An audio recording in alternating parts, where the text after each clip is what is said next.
Hey guys, my name is Jamie. I'm a firm believer in Jesus. I'm Terry. I'm a firm believer in Jesus Christ.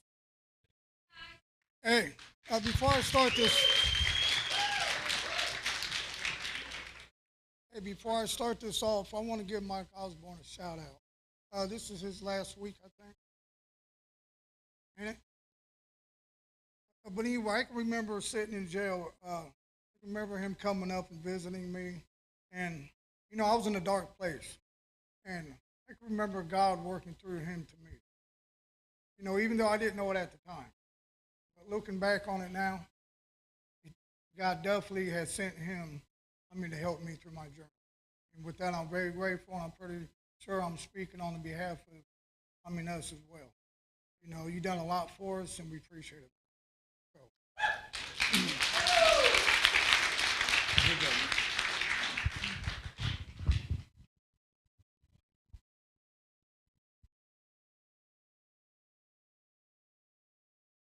Realize I'm not God.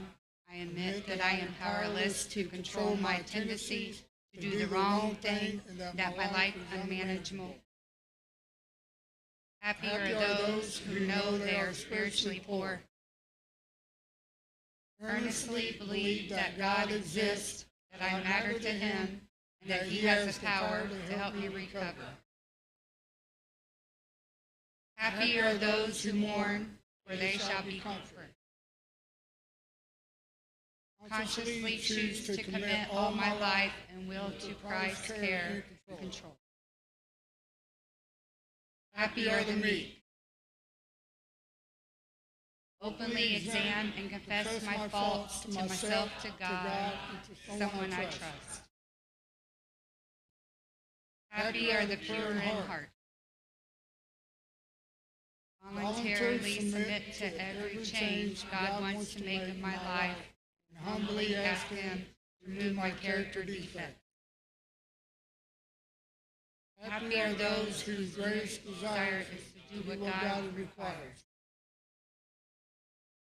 Evaluate all my relationships, offer forgiveness to those who have hurt me, and make amends for harm I have done to others, except when to do so would harm them or others. Happy are the peacemakers. Reserve a daily time with God for self-examination, Bible reading, and prayer in order to know God, his will for life, and to gain power to follow his. Happy are the merciful. Yield myself to God to be used to bring good news to others, both by example and by word. Happy are those who are persecuted because they do what God requires.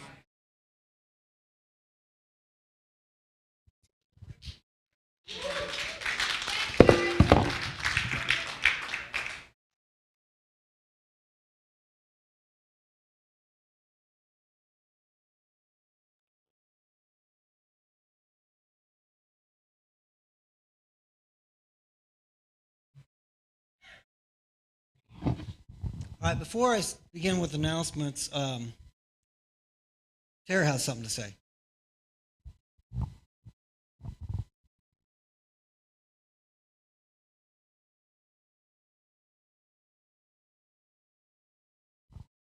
Thank you all. Some of you may know and some of you may not. My twin brother died 18 years ago today. He died not only to his own addictions, but to a 17-year-old girl texting and driving. Two whammies. His choices. But I do know that if there was a Celebrate Recovery then, there could have been a possibility he wouldn't have been.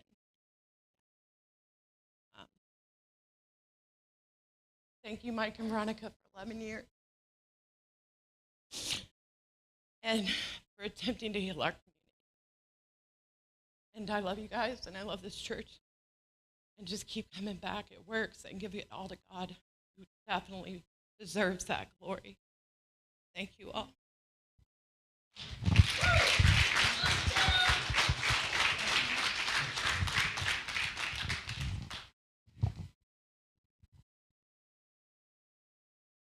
So, before we get started with the testimony tonight, I just want to let you know there's some warning signs for this testimony we're going to show.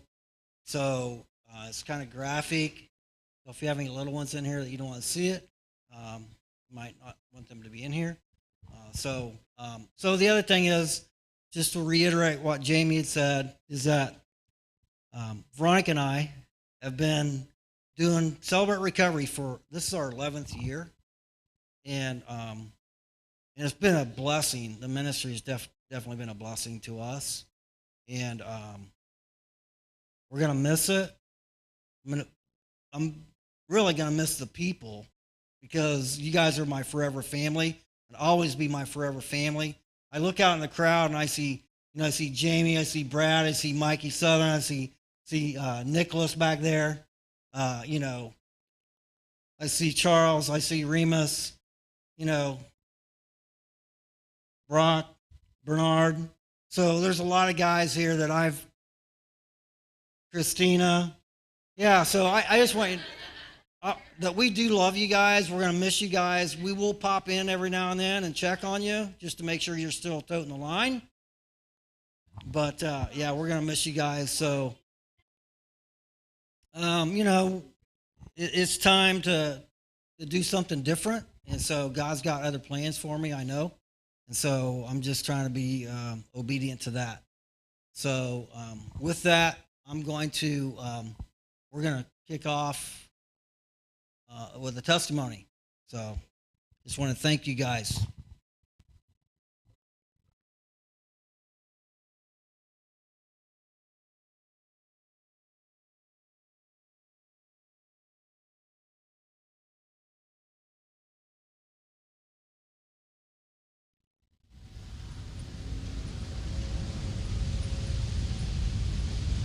I'm about to go back into the Maryland Correctional Institution for Women to do a presentation for the inmates here. Just 4 years ago, I was an inmate here. It's good to be on this side. It's good to be on this side. I heard about Tonier through the different partners that we have in the community. Her name is out there. She's known by a lot of people for the positive work that she's doing. And you wonder, how could someone be so happy and jovial and have gone through all of the trauma that she's gone through in her life? Hello. Okay, so this is B building. This is the very last housing unit that I was in. Just 4 years ago, this is my home. In 1989, I remember the first time I was here. I went through the jail system, deaths, prostitution, possession of CDS, possession of open container. I'm coming into work at the National Association of State Mental Health Program Directors. My mother had a way of, when she hit you, she would hit you with a belt, and she would hold the strap of the belt so the buckles would hit you, and she would hit you in your face and your head with it. So we often got a lot of scars from the belt buckle. And this is my mother's birthday. This was in '94. At this point, I was homeless, sleeping beneath a bridge, eating out of a trash can. I couldn't go in anybody's house, including my mother's. He brought me down here to get high with. He said, you don't sleep in the bus stops no more. A lot of times I was beaten. These two houses were crack houses. Crunch down here and take a hit of crack right here. It's a very secure building. And this is my office. I have an office. I have scars. I have a scar right there. Right here I have, you can't really tell, 2 black eyes and a busted lip. Thank you for receiving us here in El Paso. My name is Tonier Kane. I was molested. I was raped. I was beaten, I was raped, and I was like, this is how it's supposed to be for me. I am nothing, I'm never gonna amount to anything, and this is how it is. And I'll stay here, I'll die just like this. And I had become comfortable with that.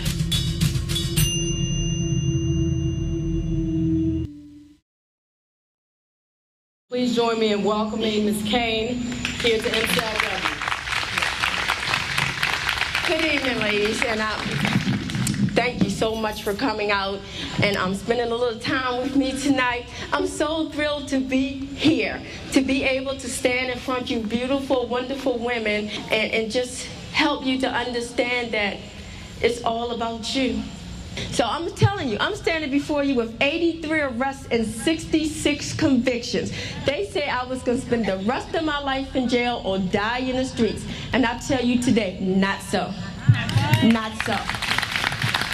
And, you know, I end up with the drug addiction of 19 years. But you know what, I don't have to tell you about what it is that goes along with drug addiction, do I? I really don't. But what I want to tell you that it wasn't using drugs that was the problem. It was what happened to me as a child. My mother would entertain a lot of different men. She would be partying and you would hear her singing and, you know, laughing.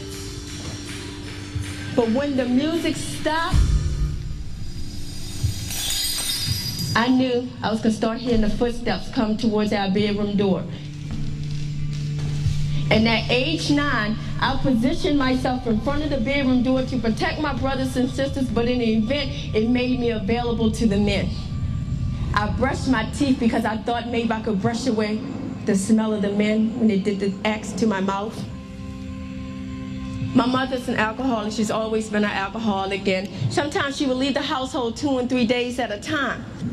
Well, finally at age 11, somebody thought that something was truly wrong in our household. Because we were always looking out the windows, but we weren't allowed to play. My mother wouldn't allow us outside because she didn't want anyone to know what was going on in that apartment. Well, somebody thought that was wrong, and they called the Department of Social Services. And when social service came into the household and seen the conditions we were living in, they immediately removed us from that household and put us into foster care. Well, we ended up going to court, and I remember the court day. I was excited because I was seeing my brothers and sisters. And we were on a pew. And in the front, my mother was there. She was crying. She was real upset.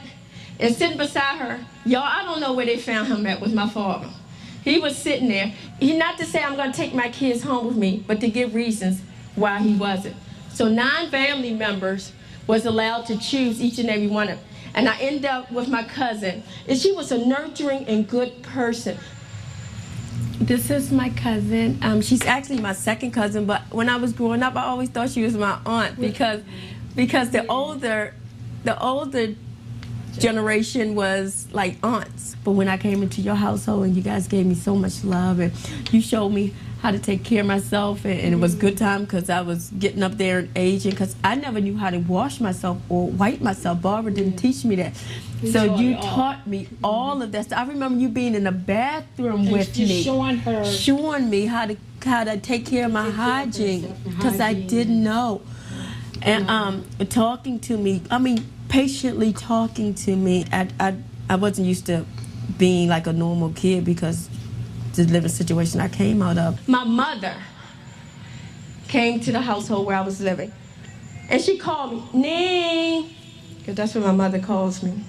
So I ran downstairs and I opened up the door and I ran and she hugged me and she said, I love you, I want you to come back and live with me.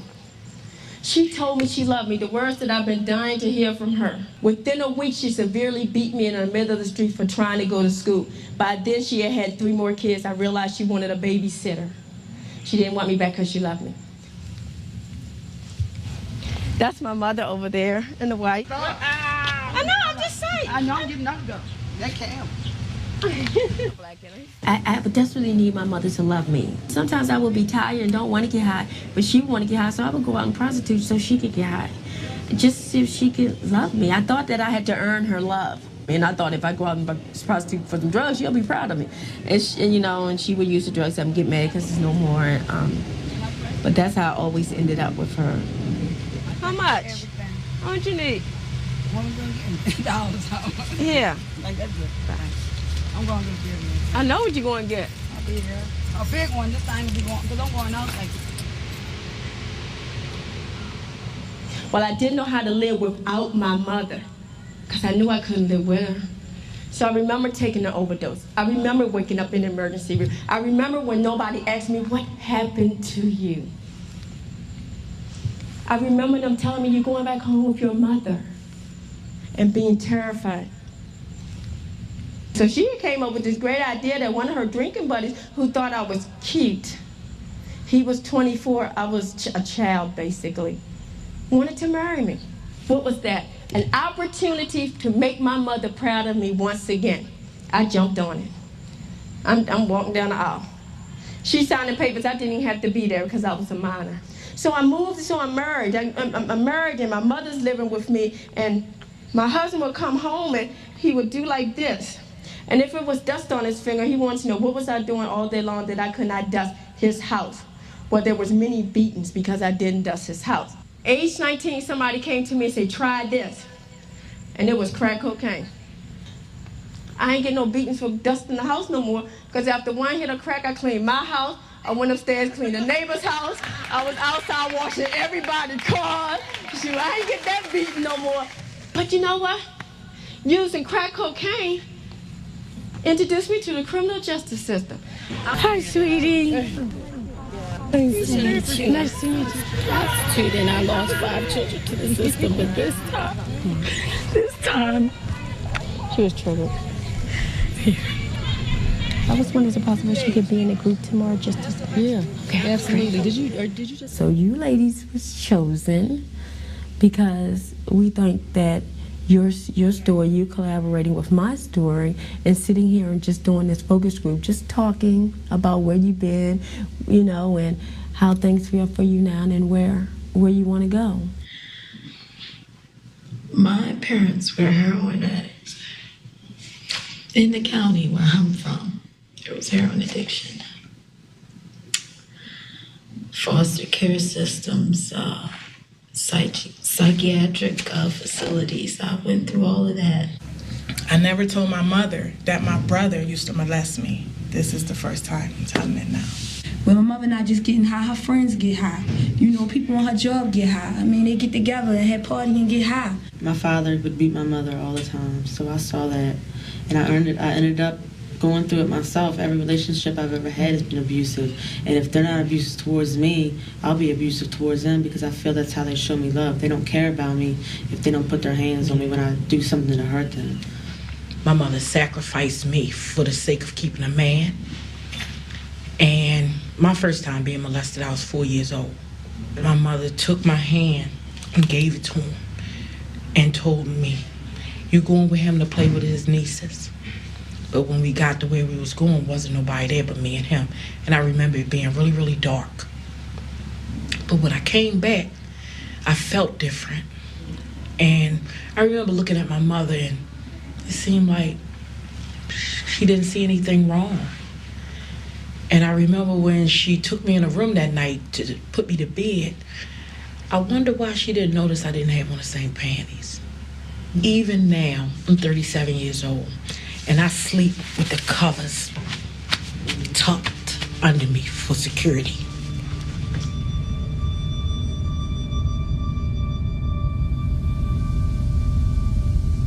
The 80% of our population has been traumatized. The trauma is the underlying reason and the basis that leads to the self-medication, the drug use, and then eventually landing in jail. But I didn't know how not to come back. I didn't know how to stay clean. And something inside of me I didn't have the motivation to want to be sober. Because I went back to my reality. Homelessness, putting myself in harm's way, staying with people that was going to beat me and hurt me and stuff. I'm like, you know, so it was easy to just drink and drug. And unfortunately, it landed me right back here really quick. Up to 90% of individuals who are in the public mental health system have been victims of trauma. About 85% we know from Department of Justice of girls in the juvenile justice systems have been the victims of early physical or sexual abuse.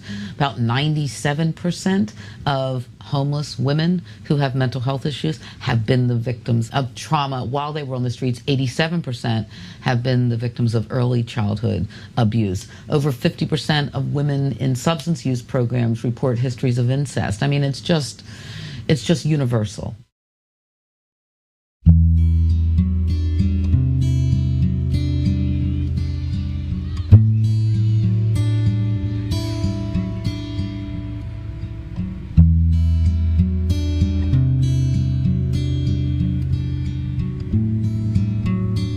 So this is the ACE study, matching in this very middle-class population.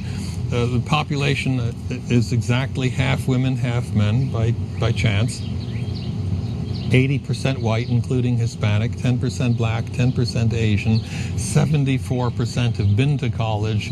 In no way is this some dismissible group, that, yeah, well, maybe those people across town, etc. This is basically you and me. And what we found was extraordinary. A, the prevalence of these 10 categories, and B, the remarkable effect that they had 50 years later. 28% of the women have a history of childhood sexual abuse. I mean, who the hell would know that? In terms of injection drug use, a person exposed to any 4 of those categories was 1,350% more likely to become an injection drug user at some point later in life. If you go to ACE score 6, exposure to any 6 of those categories, you're wildly off the scale, because now it's a 4,600% increase in the likelihood that an ACE score 6 individual will become an injection drug user as compared to an ACE score 0 individual. I mean, the epidemiologists at the CDC told me, look, these are numbers that we see once in a lifetime as an epidemiologist, once in a career. So the numbers are of extraordinary magnitude. I met Tonya Kane several weeks ago at a conference here in Baltimore when this sensible young woman came up and looked me dead in the eye and told me that she had an ACE score of 10, that she had experienced all 10 of the categories that I was talking about. I don't spend a lot of time around my mother because she, like I said, she's still abusive. But I go to, pay her bills and all, and make sure she has food in the house and everything, because she's not only alcoholic now, she's a crack addict. I looked at her and I could see the sadness. She was sober, because she was just getting up in the morning. And I wanted so badly to reach out and hug her, but she wouldn't allow that. My mother won't allow us to do that. We're not even allowed to call her mom. We call her Barbara. Any thoughts why? I know. But I never really thought about it. Well, maybe being called mother imposed a responsibility that she didn't feel up to. Yeah, that's true. Well, just one particular day I had made a deal with these 2 guys, and they had like a massive amount of crack. And I went to them, I said, well, they was trying to talk to me to get me to, do some sexual things for. I said, well, if you give me this amount of drugs, I'll do this, and this. Well, I thought I was a good negotiator, but I guess I wasn't, because when we were going behind this building, they started to talk among themselves. And when we got back there, they were saying, well, we're not going to give you anything, but you're still going to do this, and this. And after they did that, they beat me really bad. They stomped me, spit on me. And when and they left, when I was able to get up and get around here, it was an officer. I'm standing against his car. And when he seen me, I was walking to him, and I was in a lot of pain. And when he seen me, he was like, Miss Kane, we've been looking for you. Because I had a failure to appear warrant out. I was trying to tell him that these 2 guys that's walking past us laughing at me just did this to me. He thought I was trying to, I guess he thought to run off, and he thought I was resisting. So when he grabbed me, he grabbed my arm and put it behind my back and threw me against the car, which cracked my nose open. I'm not angry with them, because people that do things like that, we talking about 2 guys that's caught up into that street world, and all they know is hurt and violence, because that's what they grew up with.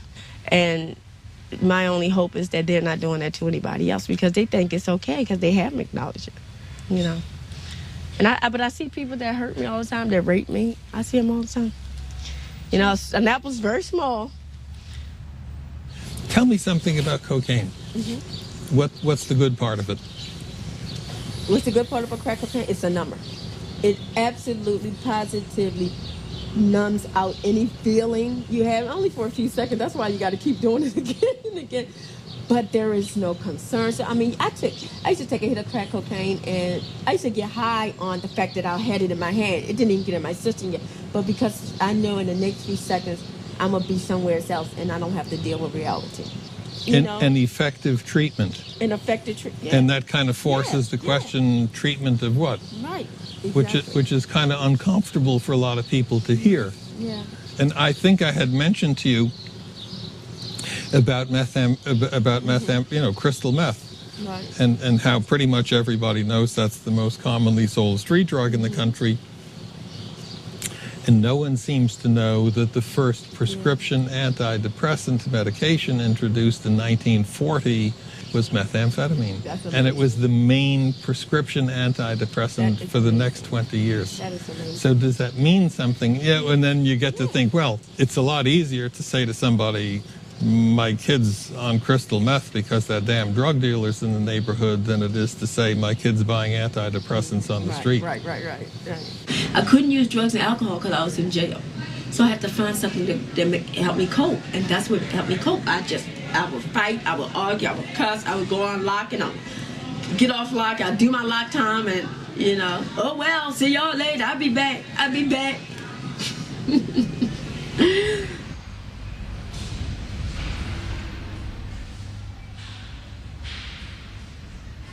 And I would mutilate myself, my thighs, my neck had cuts, my arms. And it wasn't to kill myself, just to get the pain out. That was just a way to express the trauma. I felt helpless. I felt powerless. And being a woman in a powerless situation, it brought trauma. Because the trauma came from those situations where as though I was taken advantage of and felt powerless. Did you mind, Kristen, do you mind if I see where you manipulated yourself?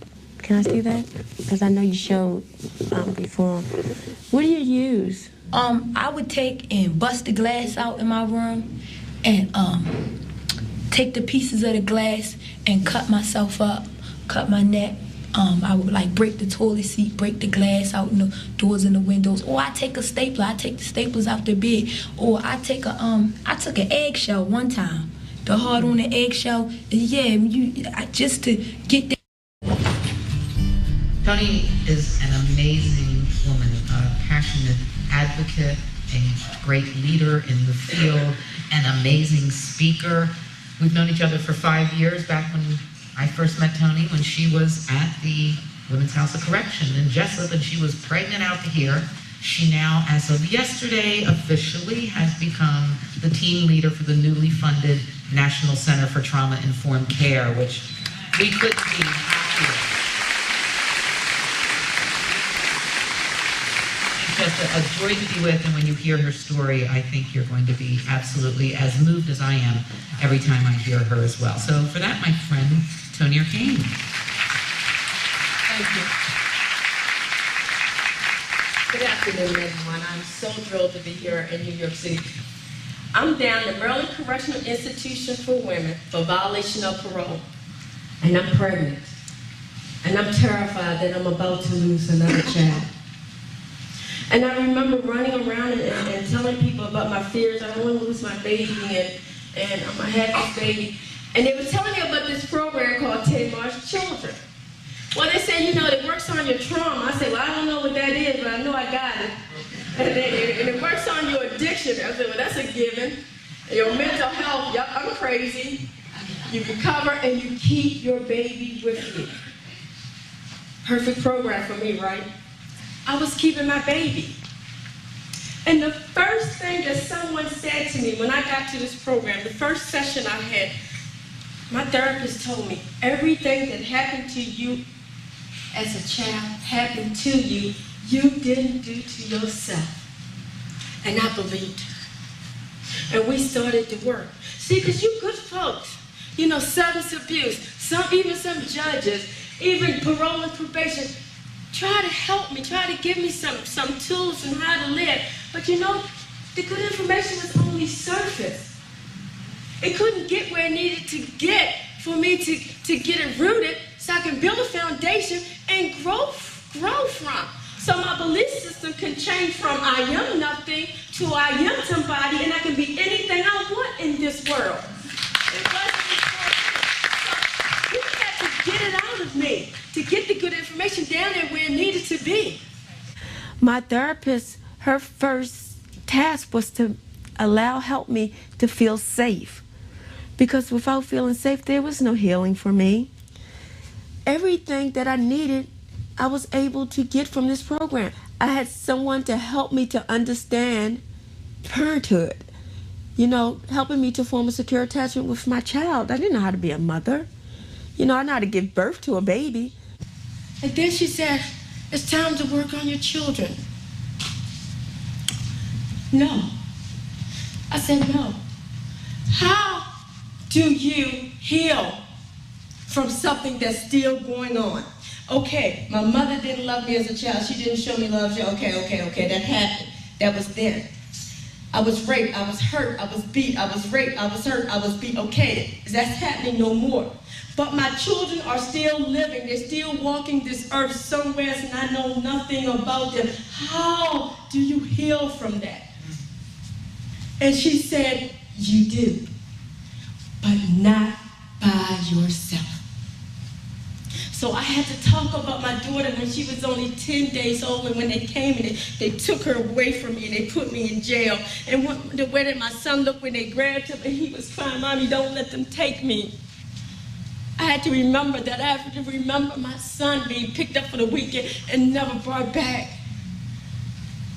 And it was work.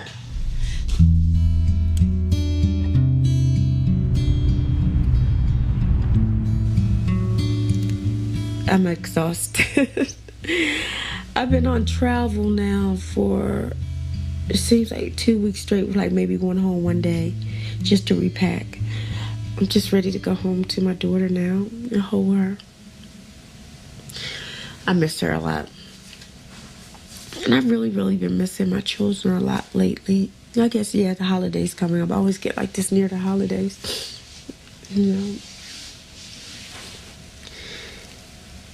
I do. I miss them so much. That'll never get better. It gets easier, but it will never get better. I've been so emotional lately, and I just miss them.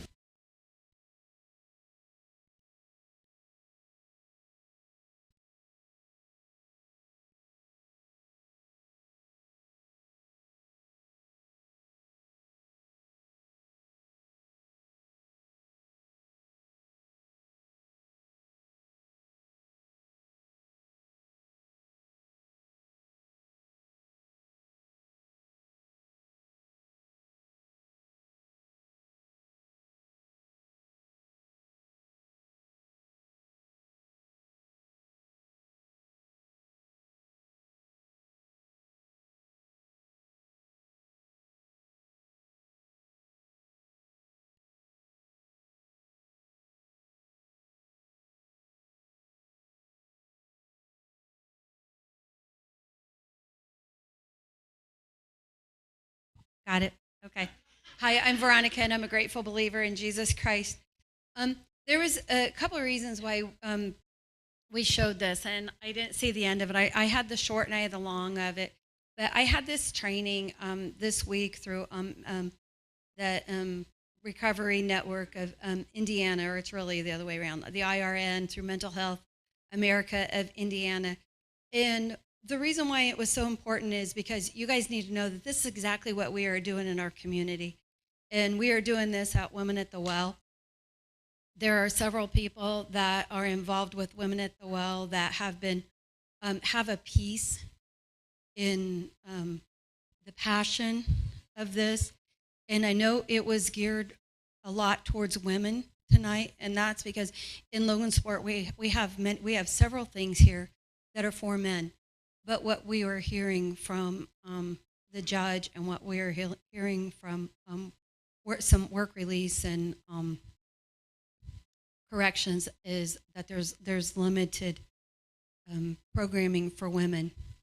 And you saw the statistics that were on there. And if you talk to women, you understand that the common bond that we have is that it from our trauma begins at a young age. And unfortunately, with addictions, as you guys know, then we also create kind of our own trauma along the way by just some of the things that go along with that. So with that being said, on Thursday nights at Revolution, there is a group, and it is called God's Girls. And many of you, with a Z, God Girls, it's misspelled. And there was 38 women? 38 women there, 39 women there. And those women are from all different churches. It is non-denominational. It's just a place to reach out. But those are the kind of things that go on there. It is bonding for women. It is bonding that and learning about the healing of Jesus Christ, but then also joining in fellowship, sometimes crafting. And then we also have jail ministry that goes on. Carol does jail ministry, and I'm doing programming in there, going right into that. And what we need to remember, if you're a woman, and we have peer counselors, we have lots of peers that are among us and more that are on the way, that we need to remember when we're speaking with women and understanding is what happened to you. Okay? Because we know that we don't have to have that whole story, but when we're looking at someone and we're seeing some of the things that, some of their behaviors and some of the things that they do, we can know. You can know when you're around people. So it's remembering that. It is remembering when you're around someone and that you're caring, not just for women, but for men too. What happened to you? It's not just the addiction. That is a symptom. The dope, the weed, the behaviors, those are all just symptoms of the trauma. So what needs to happen is that we are treating people for that. We are treating people understanding that they have had something going on in their lives just as we have. Okay? And with that comes that respect and knowing I'm just like you. Maybe a little bit different circumstances, but so we are all in this together. So with that being said, that's why it's so important for Women at the Well and what we're doing over there, getting the house together, even though we're not ready for residents right now. We are working on programming that is going on outside of there, like in the jail and other places, and we will be doing programming at least for women to start up groups over there, going through and having that bond. And so if you are sitting out here tonight and you are at the beginning part of that, and you recognize that you have had trauma in your life, because the statistics we all have, then it may be, if God is revealing that to you right now and you've been tugged and you have a counselor, it is time to open up to your counselor about that trauma and let them help you through that journey, because on our end, the healing is going to come through Jesus Christ. Knowing those steps to take to get through on that journey, to get through that trauma, can be helpful with your counselor, and they're going to be the ones that is going to guide you through that process. So I just wanted to share that with you, and how important it was to know that even though we're retiring from Celebrate Recovery, through Women at the Well and what we're doing through the programs that we're already doing, I mean, we've been doing grant work through the LCC and other things through the criminal justice system, that's our passion. That's our passion, because we've been through that, and we know that God wants better, and God can give us better, and God will provide better. So I want you guys to all have that too, and there's a place for everybody that's sitting in this room. There's a place for you on the recovery journey. If you are well into that, then you can be someone's hand up to help them along on that journey. So I invite you guys, as you guys look forward to the year of 2025, that maybe that you will use your own trauma and you will use your own recovery to walk with someone else.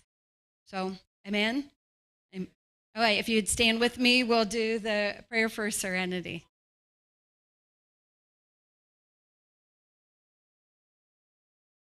Father God, grant me the serenity to accept the things I cannot change, the courage to change the things I can, and the wisdom to know the difference. Living one day at a time, enjoying one moment at a time, accepting hardship as a pathway to peace. Taking, as Jesus did, the sinful world as it is, not as I would have it. Trusting that you will make all things right if I surrender to your will, so that I may be reasonably happy in this life and supremely happy with you forever in the next. In Jesus' name, amen. And we will close with our song. Okay.